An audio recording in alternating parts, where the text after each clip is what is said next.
There is a moment, and if you are the kind of person drawn to a title like this, you have probably already felt it, when something inside you goes quiet. Not the quiet of surrender, not the quiet that comes from being worn down so many times that you simply stop expecting anything different. This is a different kind of quiet. The kind that settles into a person after something has finally, irreversibly shifted at the core. The kind of quiet that feels, from the outside, almost like indifference, but from the inside, it feels like arriving somewhere you didn't know you were trying to reach. If you have felt this, even once, even briefly, this video is about what that quiet actually is, what it means, and why the people around you felt it before you could name it.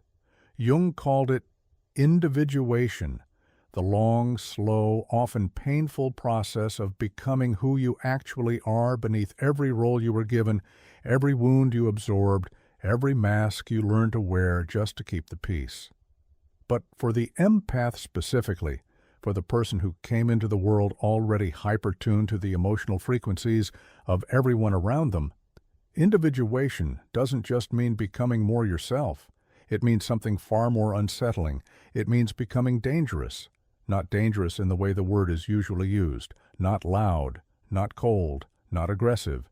Dangerous in the precise psychological sense, the sense that Jung spent decades studying and writing about. The danger of a person who can no longer be reached by manipulation. The danger of a person who sees clearly and chooses deliberately. The danger of someone who once gave away their energy to anyone who asked, and now gives it only to those who have earned it. This is the transformation most empath content never talks about, because most empath content wants to comfort you. It wants to validate the sensitivity. It wants to explain why you feel so much, and reassure you that feeling so much is beautiful, and it is. But this video is going to do something different. It's going to explain what happens when an empath stops being soft, and why that is the most powerful thing that can ever happen to them. Her name was Maya. She was the kind of person everyone called when something went wrong. Not because she had all the answers, but because she had the rare and almost unnerving ability to make you feel completely understood. She would listen, really listen, not just wait for her turn to speak. And something about her presence made people feel less alone in their pain. She had been like this since childhood. Her mother used to say she could feel the weather changing in a room before anyone else noticed the temperature shift. For most of her adult life, Maya treated this sensitivity as her greatest gift. She was a devoted friend, a skilled counselor, a person who seemed to hold the emotional architecture of every relationship she was in. And for years, she was proud of this. It felt like purpose. It felt like love made visible. But underneath the pride was something she hadn't let herself examine too closely. A growing exhaustion that sleep didn't fix. A quiet grief that showed up after every conversation where she had poured herself out completely. A slowly dawning awareness that many of the people she gave the most to, the most energy, the most time, the most emotional labor, gave almost nothing back. And something else, something she buried so quickly she barely acknowledged it was there. Anger. Not the clean anger you feel when someone does something obviously unjust. A deeper, more complicated anger. The anger of someone who suspects they have been complicit in their own depletion. The anger of someone who has spent years taking care of everyone else's emotional world while quietly neglecting their own.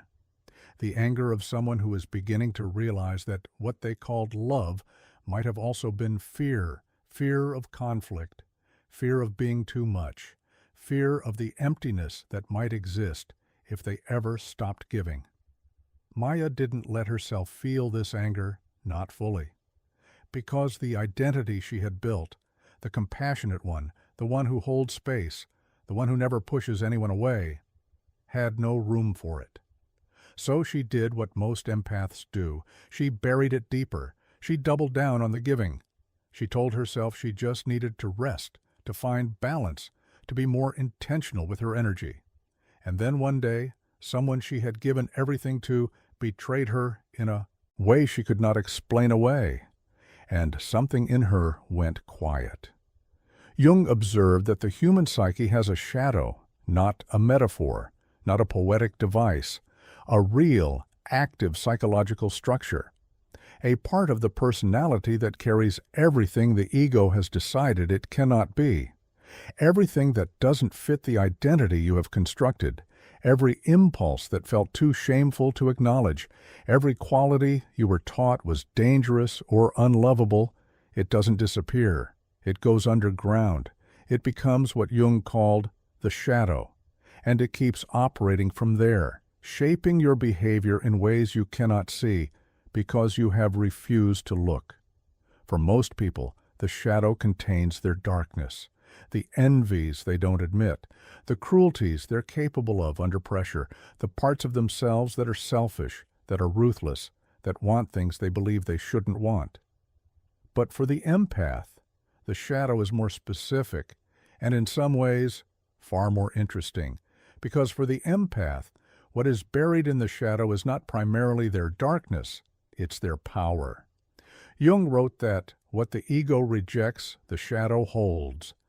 And the empath's ego, forged in early environments where being attuned to others was the price of belonging, where their own needs were either dismissed or made to feel like a burden, learned very early to reject certain things: anger, assertion, selectivity, the willingness to disappoint people, the capacity to walk away, the ability to say, without guilt, "This is not my problem to carry." These qualities were not destroyed.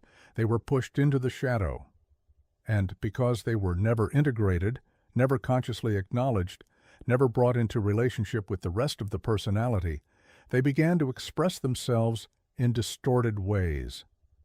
Passive anger that comes out as sudden, inexplicable withdrawal, unexpressed assertion that becomes chronic psychosomatic illness, buried selectivity that surfaces as resentment toward people. The empath then feels guilty for resenting. The shadow doesn't disappear. It finds the cracks. This is why the empath is so often exhausted. Not because they feel too much, though they do, but because they are running two operating systems simultaneously. The conscious system that gives and gives and gives, and the shadow system that is quietly, desperately trying to protest. Because every time the empath says yes when they mean no, the shadow records it. Every time they absorb something that isn't theirs to carry, the shadow registers the cost. Every time they silence an instinct, that sharp internal signal that says, this person is not safe, this dynamic is not balanced, something is wrong here. The shadow keeps the account, and the account keeps growing. And for as long as the shadow stays unconscious, the empath is readable, predictable, manageable.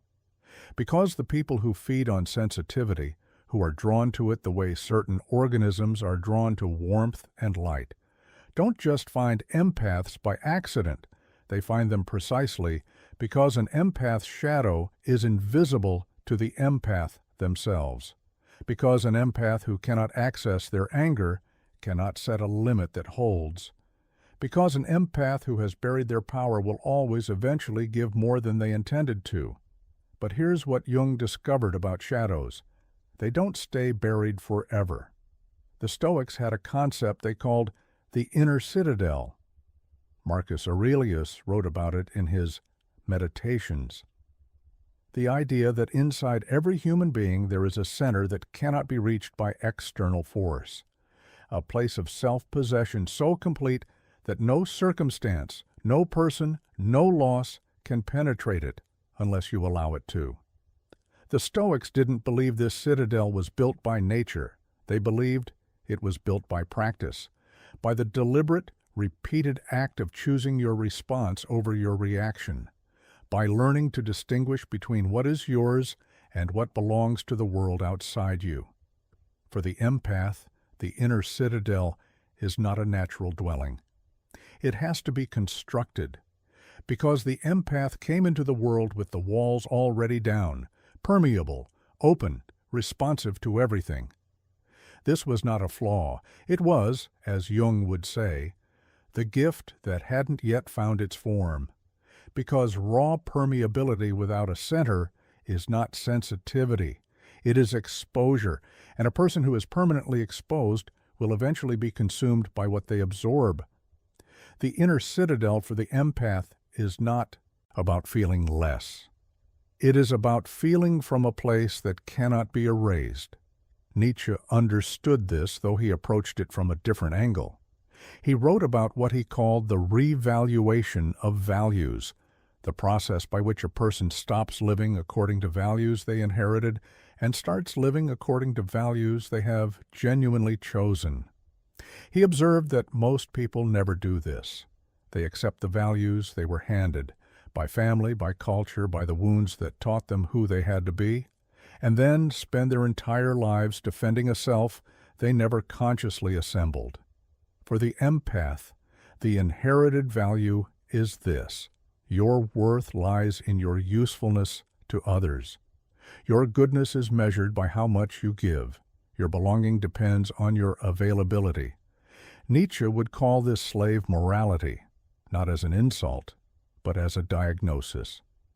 The morality of the person who has learned to find dignity in self-negation because self-assertion was never safe. And he would say that the path forward is not to become cruel, not to abandon care, but to revalue, to ask, what do I actually believe? What do I actually choose? Not what was required of me. What do I freely affirm? This is where the empath's transformation begins, not in hardness, in choice. Think about what you have tolerated. Think about the friendships where you were always the one who reached out, always the one who showed up, always the one who adjusted and accommodated, and how you told yourself this was fine, this was just who you are, this is what caring looks like. Think about the relationships where your sensitivity was treated as a resource to be drawn from, rather than a quality to be honored. Think about the conversations where you left feeling emptied and the other person left feeling refueled. Think about how many times you explained yourself when you didn't need to. How many times you softened a truth to protect someone who would not have softened theirs for you. How many times you carried something that was never yours to carry, and then privately felt ashamed of the exhaustion. Now think about this. What if none of that was love? What if some of it, not all of it, but some of it, was a pattern so deeply ingrained you couldn't tell the difference between generosity and compulsion, between caring and fear? Jung would say that the inability to make that distinction is the wound, and the shadow integration, the long, uncomfortable work of meeting the parts of yourself you buried, is the healing. This is the part of the empath's journey that no one prepares them for. Because the shadow doesn't announce itself politely, it arrives through crises, through betrayals, through the slow accumulation of resentments that finally break through the surface, through a moment when the empath, exhausted and cornered, feels something rise in them that they have no category for, something sharp and precise and entirely unapologetic, and realizes with a shock that this feeling has always been there. They just never let it speak. When Maya's betrayal happened, when the person she had poured herself into for years revealed how little they had considered her in return, her first instinct was the usual one: to explain it away, to find the frame that made it understandable, forgivable, something she could absorb and dissolve into compassion. She was good at this. She had been doing it for decades, but this time something stopped her.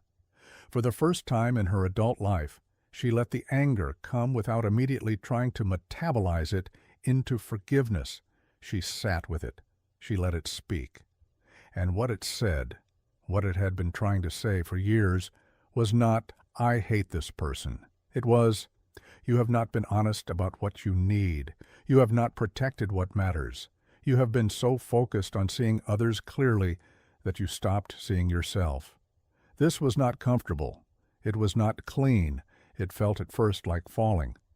But Jung observed that the confrontation with the shadow, the moment when what is unconscious is finally made conscious, almost always feels like falling at first, because it destroys something. It destroys the story you have been telling yourself about who you are and why you do what you do. And that story, even when it has been hurting you, was still a story that gave you shape. What comes after the falling is not immediately clear, but something changes. Something that was previously available to everyone around you becomes suddenly, quietly unavailable. You close a door inside yourself, not in anger, in understanding. Eleanor Roosevelt was described by those who knew her in youth as painfully shy, desperately eager for approval, and emotionally porous in a way that made her vulnerable to almost everyone she loved. She was an orphan who had grown up craving warmth and acceptance that were rarely given to her freely. She married a man who was brilliant and charming and who eventually betrayed her in a profound and public way. A betrayal that humiliated her in front of the entire world. She absorbed it. She felt it fully.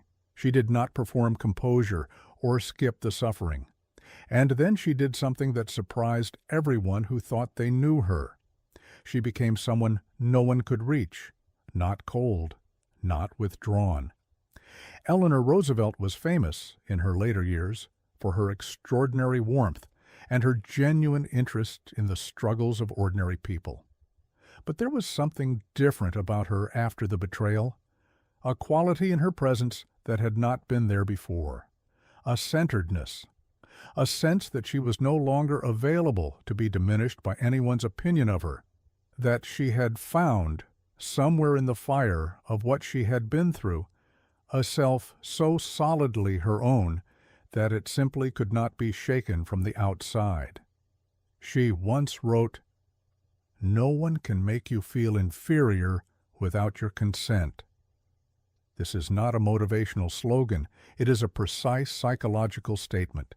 It describes a person who has integrated enough of her shadow, enough of the power, the anger, the self-possession she had buried under decades of people-pleasing and approval-seeking, to no longer hand the controls of her inner world to someone else. This is what shadow integration looks like from the outside. Not hardness, not coldness.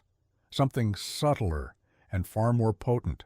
A quality of presence that communicates without words that this person is no longer available to be handled. Jung observed this pattern across many of the people he studied and worked with. He called it the development of the self with a capital S. The deeper, more complete identity that emerges when the ego finally stops trying to be only what it has decided it should be, and allows the shadow to be acknowledged and integrated. He described people who had undergone this process as having a quality he called psychological solidity. They still felt, they still cared. But their feeling no longer made them porous. Their caring no longer made them controllable. The Taoists called it wu wei, effortless action. The state of being so aligned with one's deepest nature that action becomes natural and unforced, without straining or striving. The Tao Te Ching describes the sage as someone who leads without controlling, who moves without pushing, who is present without being invasive. Water, Lao Tzu wrote, is the most powerful force in nature, not because it is hard, but because it is so completely itself.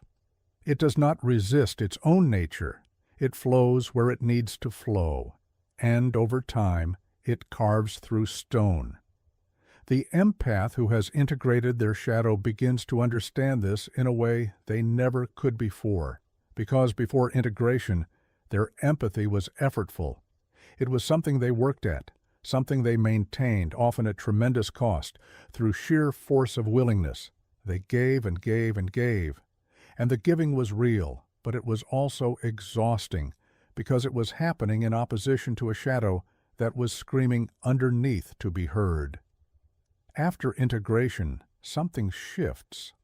The giving doesn't stop, but it becomes chosen, deliberate, clean, not compelled by fear of rejection or by a wound that says your worth depends on your usefulness, not driven by the unconscious belief that if you stop giving, you stop belonging, but chosen freely from a place of genuine abundance, directed toward people and things that actually deserve it.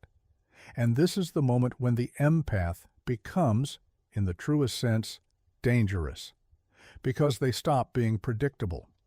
The people who once knew exactly how to reach them, who knew that guilt would always work, who knew that a particular tone of voice would produce a particular response, who knew that the empath would always eventually relent, would always eventually find a way to make things comfortable again, suddenly find that the map they had been using no longer corresponds to the territory. The empath doesn't announce this shift. There is no dramatic confrontation, no speech, no declaration. It simply becomes apparent over time that something is different, that the usual levers no longer move anything, that the person they thought they knew so well has become in some essential way unreadable. And this is not manipulation. This is not strategy. It is simply the natural consequence of a person who has finally genuinely met themselves. If you're at a place in your own life where this resonates, where you can feel this shift beginning, or where you have already been through something that made something go quiet in you, I want to hear from you in the comments. What was the moment that changed things? What was the first sign that the old pattern had stopped working? Because this kind of experience doesn't come from a book or a video. It comes from living. And someone reading your words in the comments might recognize exactly where they are in their own process. James Hollis, one of the most significant Jungian analysts writing today, observed that what we often call a relationship is not a meeting between two whole people, but a transaction between two sets of unmet needs. Each person is hoping, consciously or not, that the other will fill something in them that they haven't been able to fill in themselves. And for a while, this can look like love. It can feel like it. But it is ultimately a hall of mirrors, each person seeing in the other not who the other actually is, but what they need the other to be. The empath, Hollis would say, has often been the designated supplier in these transactions. They have made themselves the one who meets needs, who fills gaps, who holds together the emotional economy of every relationship they enter.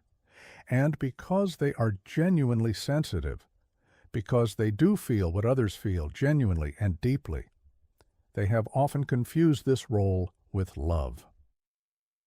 The shadow integration breaks this confusion, not because the empath stops loving, but because they begin to love from a different source, not from a wound that needs to prove its worth through constant service, not from a fear that says if I stop giving, I will stop mattering, but from a place of genuine choice.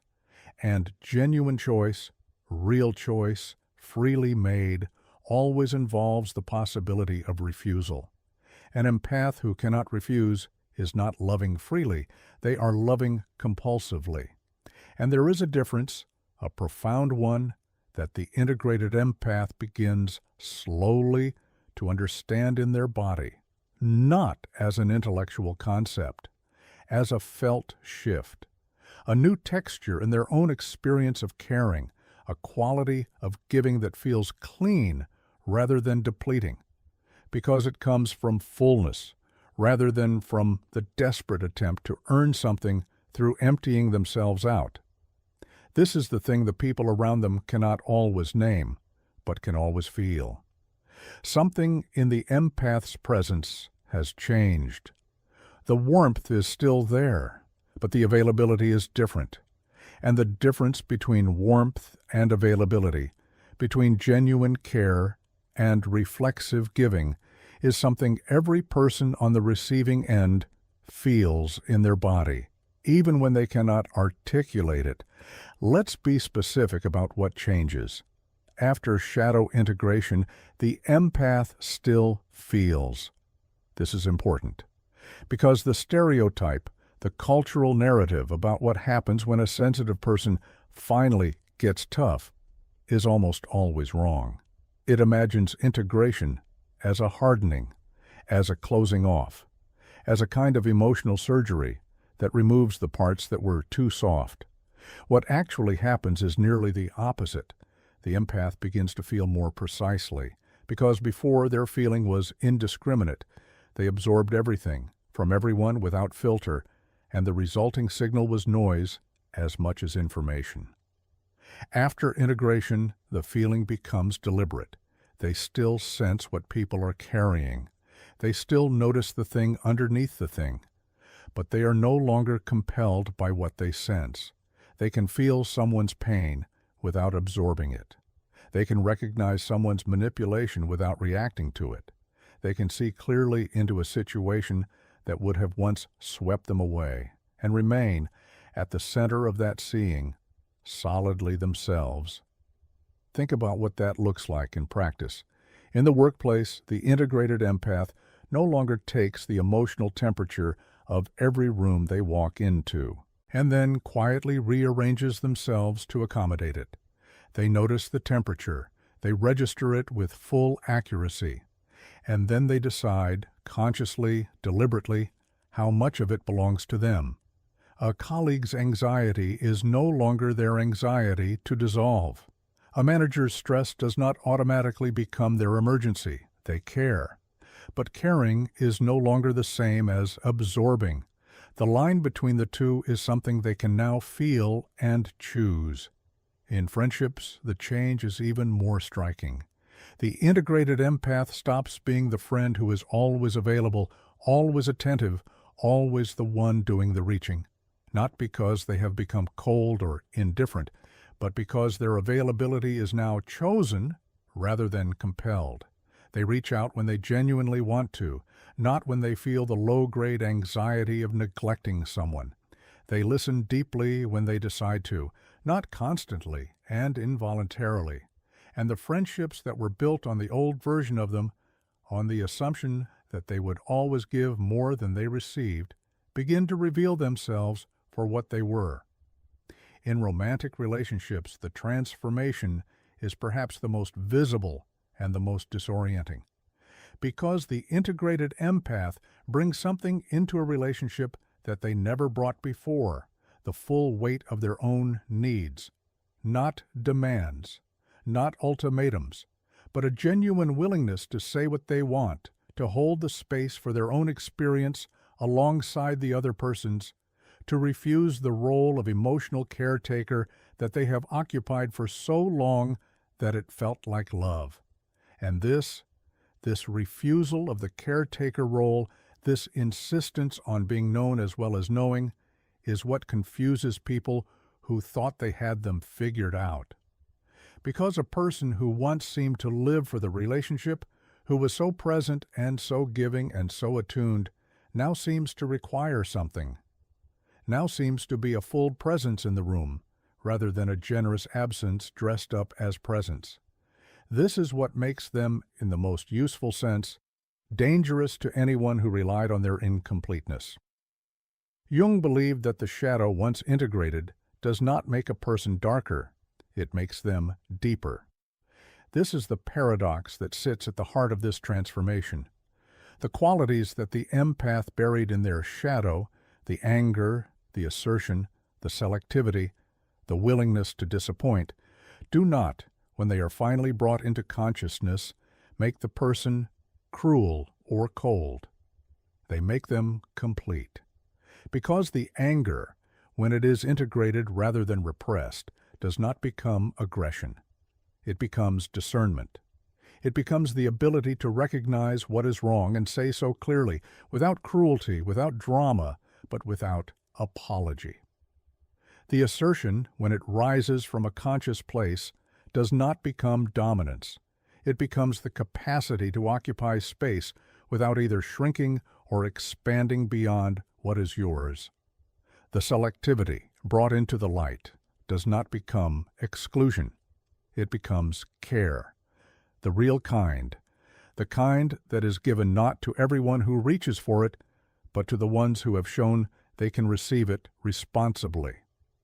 This is what the empath who has integrated their shadow actually looks like, not a harder version of who they were, a more real version, a more whole version, someone who brings their full self into the room, not just the parts they were told were acceptable. And here is the thing about full selves. You cannot manipulate them the way you can manipulate a partial self, because manipulation works by reaching through the gap in a person's self-knowledge, by leveraging the part they cannot see, the hunger they haven't acknowledged, the fear they've never examined. When those gaps close and when the shadow is brought into relationship with the ego, the levers stop working. Not because the empath has built walls, because they have filled in the spaces where the hands used to reach. There is a concept in depth psychology called the witness, the part of the psyche that is capable of observing itself in action without immediately reacting. Jung wrote about it extensively. It is not the same as intellectualization, which is a defense mechanism that uses thinking to avoid feeling. The psychological witness feels everything and then steps slightly back from it, not to escape the feeling, but to refuse to be entirely consumed by it, to find the thin line of self that exists even inside, the experience. The empath who has integrated their shadow develops this witness to a degree that most people never access, because they've had to, because the alternative, remaining fully permeable to everything, was slowly destroying them. And in developing it, they gained something quietly staggering, the ability to be fully present without being fully captured, to bring their whole selves into contact with another person's reality without losing track of their own. Marcus Aurelius wrote in his Meditations, "You have power over your mind, not outside events. Realize this, and you will find strength." He was not advocating for detachment. He was describing sovereignty, the condition of a person whose inner world is their own, no matter what the outer world is doing. The integrated empath discovers this sovereignty not through philosophy, but through lived experience, through the repeated practice of feeling deeply and choosing deliberately, through learning over time that the choice to engage is theirs, the choice to give is theirs, the choice to stay is theirs. And the moment a choice is truly theirs, the moment it is no longer compelled by unconscious fear or inherited wound, it carries a completely different quality. It is no longer taken for granted by anyone around them, because something they once gave away freely now costs something. And people feel that difference immediately. Back to Maya, 6 months after the day something went quiet in her. Something in her had reorganized. She couldn't have explained exactly how or when, but she noticed it in the way she moved through conversations. There was a quality in her listening that hadn't been there before, not less attentive, but different, more discerning. She still heard what people said. But she also heard now the thing underneath what they said, the agenda, the appeal, the way certain people deployed vulnerability not as genuine openness, but as a method of drawing her in. She had always sensed this at some abstract level, but before she had overridden the sensing with compassion or with guilt, or with the story she told herself about always seeing the best in people. Now she let the sensing speak. She began to notice something strange. The people in her life who were genuinely good, who had always cared about her as much as she cared about them, who had offered as well as taken, actually seemed more comfortable around her now, as though her new solidity made the relationship more real, as though they had always wanted to be close to someone as strong as she was becoming, rather than someone as available as she had been before. And the other kind of people, the ones who had relied on her porousness, who had built their relationship with her on the assumption that she would always absorb, always accommodate, always come back, began to behave differently. Some of them escalated. They pushed harder, as though they could find the old opening if they just applied more pressure. Some of them became suddenly confused, even hurt, as though something had been taken from them that they had assumed was theirs by right, and some of them simply drifted away. Because what they had been drawn to, the warmth without the limit, the giving without the cost, was no longer on offer. Jung observed that when a person begins to individuate, when they begin to become more fully themselves, it acts as a kind of mirror for everyone around them. The people who are also on a path toward wholeness tend to recognize it and move closer. The people whose relationships have been built on something less than genuine tend to experience it as a threat, or as a loss, or as a provocation. Because the individuation of one person implicitly challenges everyone around them to examine whether they are also becoming who they actually are. This is why individuation is sometimes described as a lonely process, not because the individuating person becomes colder or more closed, but because the truth-telling quality of their becoming is not comfortable for everyone. Nietzsche once wrote, "You must have chaos within you to give birth to a dancing star." He was not romanticizing suffering. He was saying something precise, that the capacity for genuine creative force, for genuine vitality, genuine presence, comes only through the willingness to hold the chaos, to not resolve it prematurely, to not collapse it into comfort before it has finished its work. The empath's chaos is the period between the old pattern and the new one, the gap between the person who gave everything to prove their worth and the person who has begun to understand that worth is not something you prove. It is something you inhabit. And this gap, this uncomfortable, disorienting, identity-dissolving period, is not a breakdown. It is an initiation. Carl Jung spent much of his later life thinking about what he called the individuation process and its cost. He was not naive about what it took. He had been through his own dark night, the years between 1913 and 1917 that he later described in the Red Book, years when his conscious mind was flooded with material from the unconscious that he could barely contain. He lost relationships. He lost certainty. He lost the comfortable identity he had built as a scientist and a disciple of Freud. He descended, and he came back, changed. What he discovered on the other side was not contentment in the conventional sense. It was what he called psychological wholeness, the state of holding all of what he was, the brilliant and the broken, the wise and the wounded, the shadow and the light, in a single, coherent, self-aware whole. He described this as the most significant achievement a human being could undertake, and he was clear about the price. You cannot individuate without loss. Something dies. Something must die. The persona, the mask, the curated version of yourself built for social consumption, has to be surrendered. And for the empath, whose persona was their most elaborately constructed defense, this surrender is sometimes the most terrifying thing they have ever done. But on the other side of it, this is what Jung kept pointing to, is something that cannot be taken from you. Not an achievement, not a status, not a role. A self. An actual self. One that exists independent of what anyone else needs it to be. The Sufi poet Rumi opens the Masnavi with an image that has lasted 800 years because it describes something true about human suffering and transformation.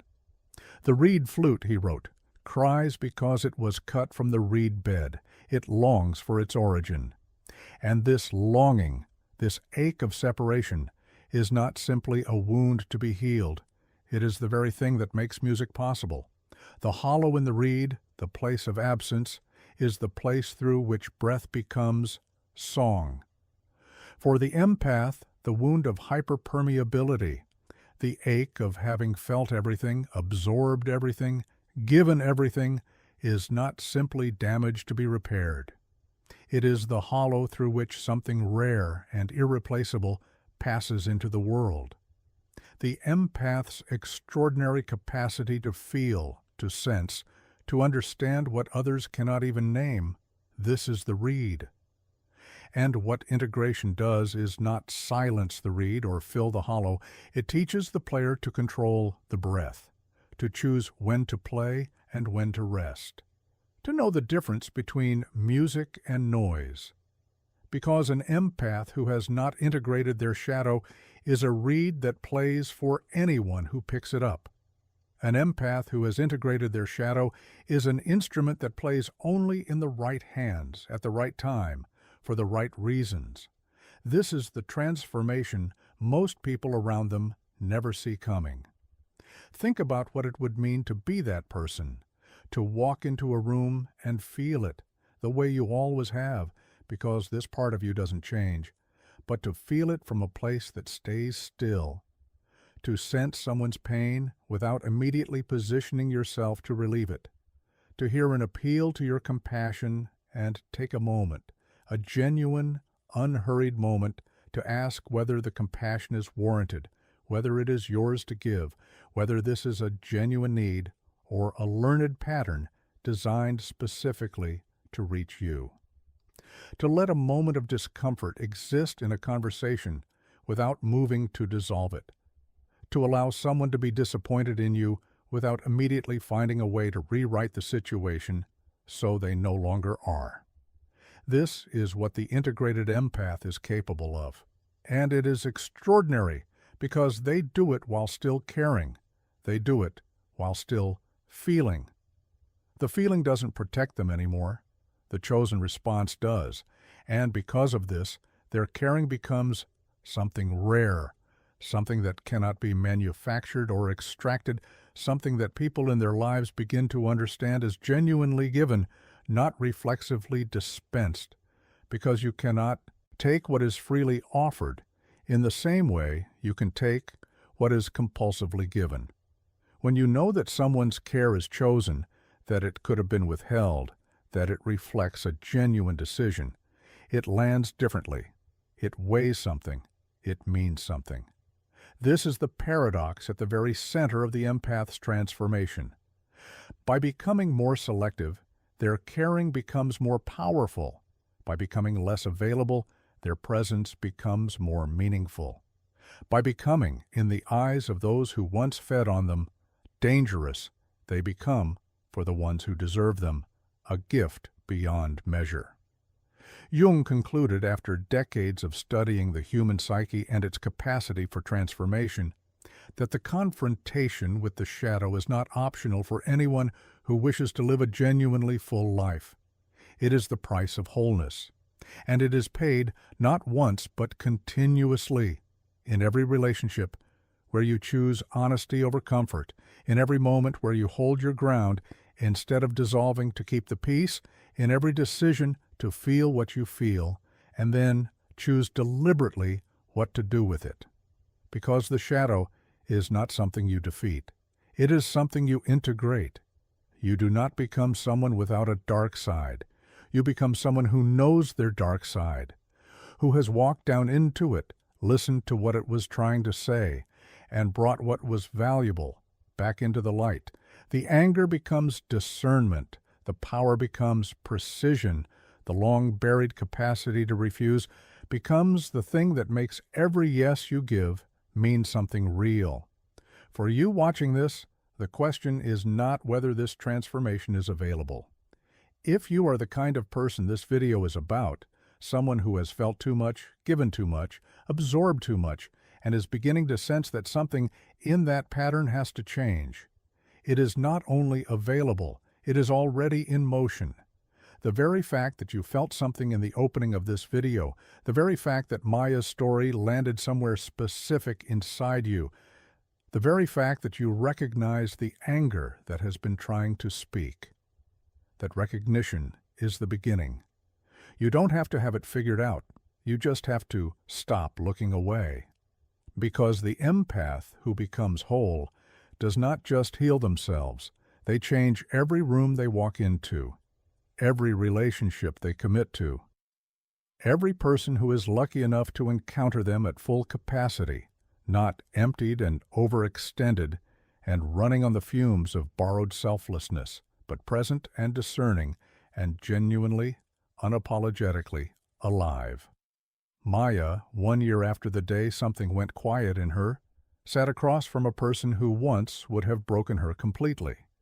He was doing what he had always done, deploying need, manufacturing guilt, reaching for the specific vulnerability he had always been able to find in her. But this time, she sat with her hands in her lap and felt something she had never quite felt in his presence before. Clarity, not anger, not grief, not the exhausted desire to make things better, just a very clean, very quiet clarity about who this person was, what he was doing, and what she was no longer willing to be. She said very little. She didn't need to. And on the way home, she thought about something she had read once, a line from Jung that she had copied into her journal years ago and never quite understood until that night. He had written that the meeting of two personalities is like the contact of two chemical substances. If there is any reaction, both are transformed. She understood it now, because the transformation was visible to her in a way it had never been before.